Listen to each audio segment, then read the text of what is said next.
that the NBA trade deadline ended yesterday, and it was pretty uneventful, I think, just in general across the NBA.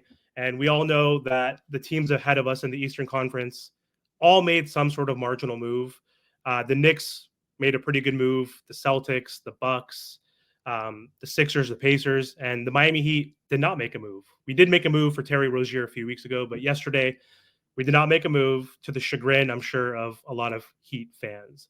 So, Ethan, my first question to you is, why do you think the Heat didn't make a move?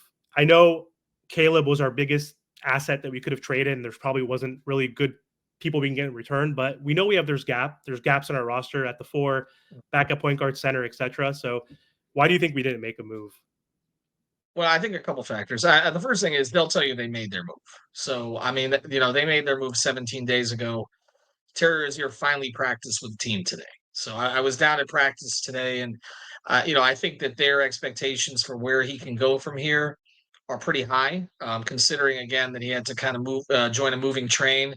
I asked him today about the All Star break, and he said he was looking forward to it so he could find a spot to live. I mean, that's kind of what happens during the season. And again, these teams don't practice very much. Their schedule hasn't been conducive to it. They were on the road a little bit, so the way they look at it is their biggest need on the roster was they needed somebody who could get in the paint and maybe speed the pace somewhat and score. Honestly, I mean they don't have enough offense, and so Rozier was out there 2.5 weeks ago, and their feeling was, let's get him in now. Let's not wait to see if another team jumps in right before the trade deadline. And so they would argue that of the players that were moved this trading period, they got one of the top 3 or 4 guys. I mean, we can talk about Anunoby to the Knicks.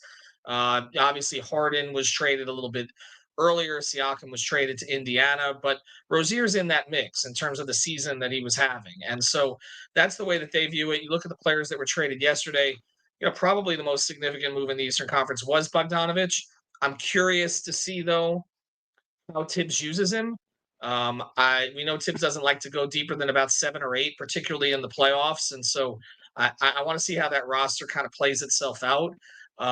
Philadelphia, they're kind of just reshuffling to try to tread water until Embiid comes back. So they got healed at a pretty good price. I had heard Indiana was looking for a lot more from him during the summer.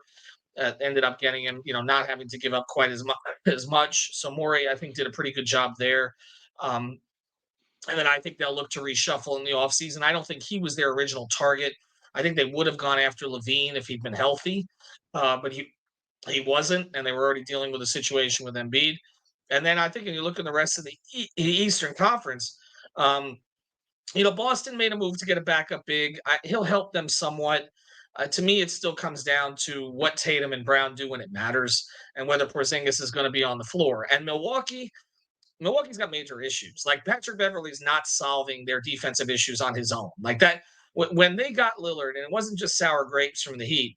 I talked to people in the Heat organization who felt that the Bucks got worse this offseason. That between the aging of Middleton and Brook Lopez, and then losing Drew Holiday's defense, that they were not going to be a very good defensive team, and that they didn't know if Dame would be able to compensate for that offensively.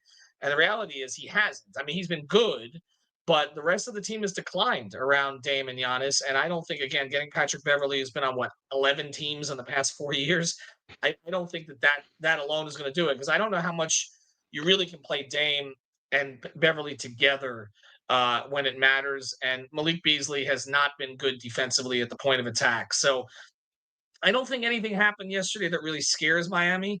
You look at the Western Conference, that's such a shuffle right now. I mean, it's really hard to tell. The East has kind of split into tiers this year, where, at least until Embiid got hurt, it looked like Boston, Milwaukee, Philadelphia, and the Miami kind of at the top of the next tier, along with sort of the Knicks and Cleveland.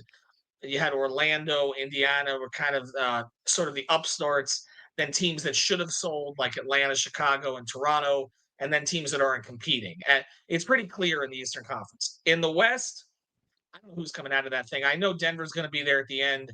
The Clippers have looked good for about 6 weeks now, but beyond that, it's kind of hard to tell. So I don't think anything happened yesterday that really freaks Miami out. They have to figure